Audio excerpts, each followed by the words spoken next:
Mencapai nirvana tidak sama dengan naik ke langit seperti yang sering dipahami orang Kristen. Buddha selalu menolak untuk menjawab pertanyaan tentang nirvana atau tentang hal-hal luhur lainnya karena pertanyaan semacam itu tidak layak dan tidak pantas. Kita tidak bisa mendefinisikan nirvana karena kata-kata dan konsep kita terbelenggu oleh dunia indrawi dan perubahan. Pengalaman adalah satu-satunya bukti yang terandalkan. Murid-muridnya akan mengetahui bahwa nirvana ada hanya karena latihan mereka menjalani kehidupan yang baik akan memampukan mereka melihatnya. Wahai para rahib, ada yang tak dilahirkan, tak menjadi, tak diciptakan, tak tersusun. Jika, wahai para rahib, tidak ada yang tak dilahirkan, tak menjadi, tak diciptakan, dan tak tersusun ini, maka tentu tak akan ada jalan keluar bagi yang dilahirkan, yang menjadi, yang diciptakan, yang tersusun.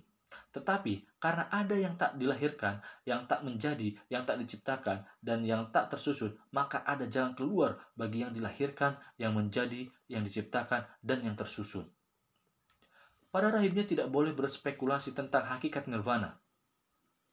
Yang dapat dilakukan Buddha hanyalah menyediakan bagi mereka rakit yang akan membawa mereka menyeberang ke pantai yang lebih jauh. Ketika ditanya apakah seorang Buddha yang telah mencapai nirvana tetap hidup setelah mati, dia mengabaikan pertanyaan ini karena menganggapnya tidak layak. Sama tidak layaknya seperti menanyakan kemana perginya api setelah ia padam. Sama kelirunya mengatakan bahwa seorang Buddha yang hidup dalam nirvana berarti tidak ada. Kata ada tidak berhubungan dengan keadaan apapun yang bisa kita pahami.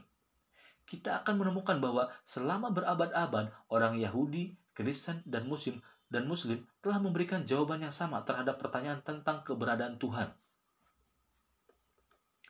Buddha berusaha memperlihatkan bahwa bahasa tidak mampu membahas realitas yang berada di luar jangkauan konsep dan akal.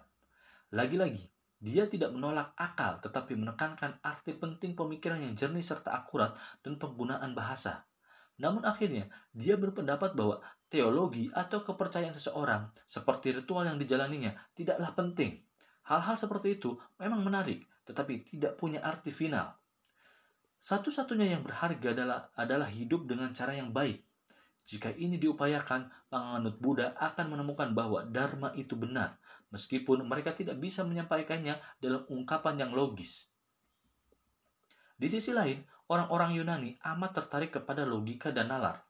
Plato selalu menyibukkan diri mengkaji persoalan-persoalan epistemologi dan hakikat kebijaksanaan. Banyak karya awalnya ditujukan sebagai upaya membela Socrates yang mendesak orang untuk memperjelas gagasan mereka lewat pertanyaan-pertanyaan kritis yang diajukannya. Akan tetapi, Socrates dihukum mati pada tahun 399 sebelum Masehi dengan tuduhan merusak para pemuda dan murtad. Dalam cara yang tidak berbeda dengan yang ditempuh orang India, Plato kecewa terhadap upacara-upacara kuno dan mitos-mitos agama yang menurutnya merendahkan dan tidak layak. Plato juga telah dipengaruhi filosof abad ke-6 sebelum Masehi, Pythagoras, yang mungkin sekali telah terpengaruh gagasan-gagasan dari India yang menyebar melalui Persia dan Mesir. Dia juga percaya bahwa jiwa adalah bagian zat ilahi yang terjatuh, tercemar, dan terperangkap dalam tubuh seperti dalam sebuah kuburan dan terhukum untuk menjalani siklus kelahiran kembali yang tiada habisnya. Dia telah menyuarakan pengalaman semua manusia tentang rasa keterasingan di dunia yang tampaknya bukan merupakan unsur sejati kita. Pythagoras mengajarkan bahwa jiwa bisa dibebaskan melalui penyucian ritual yang akan memampukan manusia mencapai harmoni dengan semesta yang teratur. Plato juga meyakini eksistensi realitas suci dan tak berubah yang melampaui dunia indrawi, bahwa jiwa adalah sepenggal keilahian, unsur yang terlepas darinya, terpenjara dalam tubuh tetapi mampu meraih kembali status keilahiannya dengan cara penyucian daya nalar pikiran. Dalam mitos gua yang populer, Plato melukiskan kegelapan dan keburaman kehidupan manusia di bumi. Manusia hanya mampu melihat bayang-bayang realitas abadi yang terpantul di dinding gua. Namun lambat laun manusia mampu keluar lalu mencapai pencerahan dan pembebasan dengan melatih pikirannya memperoleh cahaya ilahi. Pada akhir hayatnya, Plato mungkin telah meninggalkan doktrinnya tentang bentuk-bentuk atau ide-ide abadi, Tetapi gagasan ini justru menjadi krusial bagi banyak monoteis ketika mereka berupaya mengungkapkan konsepsi ketuhanan mereka. Ide merupakan realitas stabil dan konstan yang bisa dipahami oleh kekuatan nalar, juga merupakan realitas yang lebih utuh, permanen, dan efektif dibandingkan dengan fenomena material yang lemah dan selalu berubah yang kita capai lewat indera. Segala yang ada di dunia ini hanyalah pantulan, bagian atau tiruan dari bentuk-bentuk abadi di wilayah ilahi. Ada ide yang selalu bersesuaian dengan setiap konsepsi umum yang kita miliki, seperti cinta, keadilan, dan keindahan. Akan tetapi, yang paling tinggi di antara semua bentuk adalah ide tentang kebaikan. Dengan demikian, Plato telah memberi kerangka filosofis bagi mitos kuno tentang dunia arketipal. Gagasannya tentang keabadian dapat dilihat sebagai versi rasional dari alam suci mitis, yang di dalamnya hal-hal jasadiah menjadi bayang-bayang semata.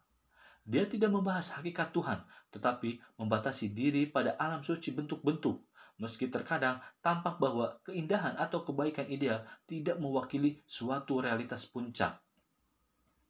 Plato yakin bahwa alam ilahiyah itu statis dan tak berubah. Orang Yunani memandang gerak dan perubahan sebagai ciri realitas inferior. Sesuatu yang memiliki identitas sejati selalu sama, dicirikan oleh ketetapan dan ketakberubahan. Dengan demikian, gerak yang paling sempurna adalah gerak melingkar karena ia terus-menerus berputar dan kembali ke posisi asalnya.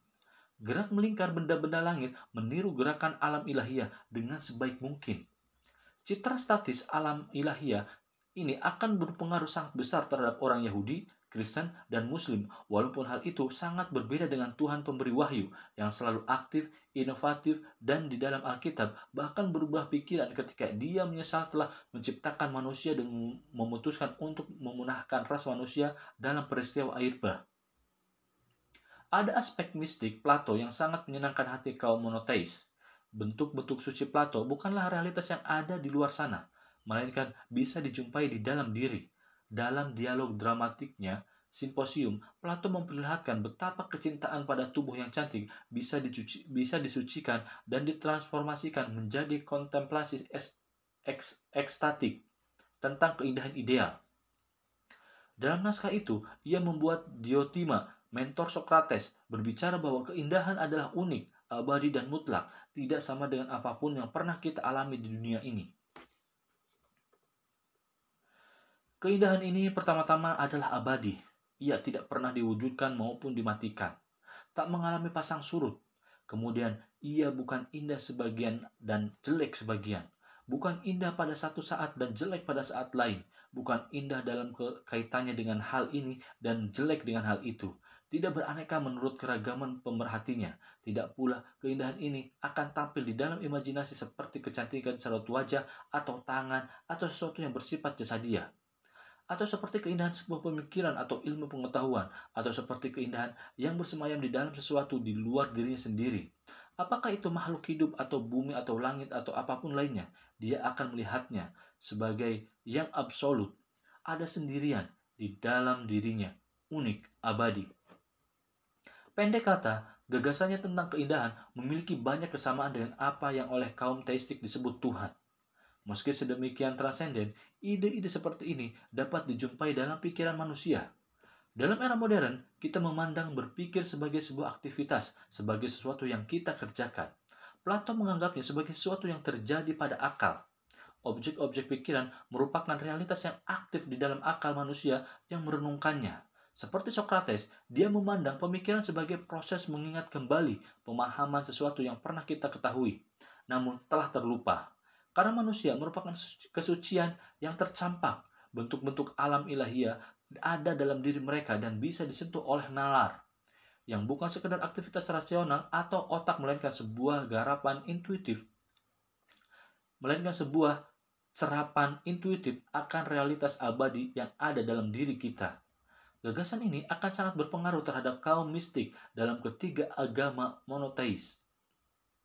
Plato percaya bahwa alam semesta pada dasarnya rasional.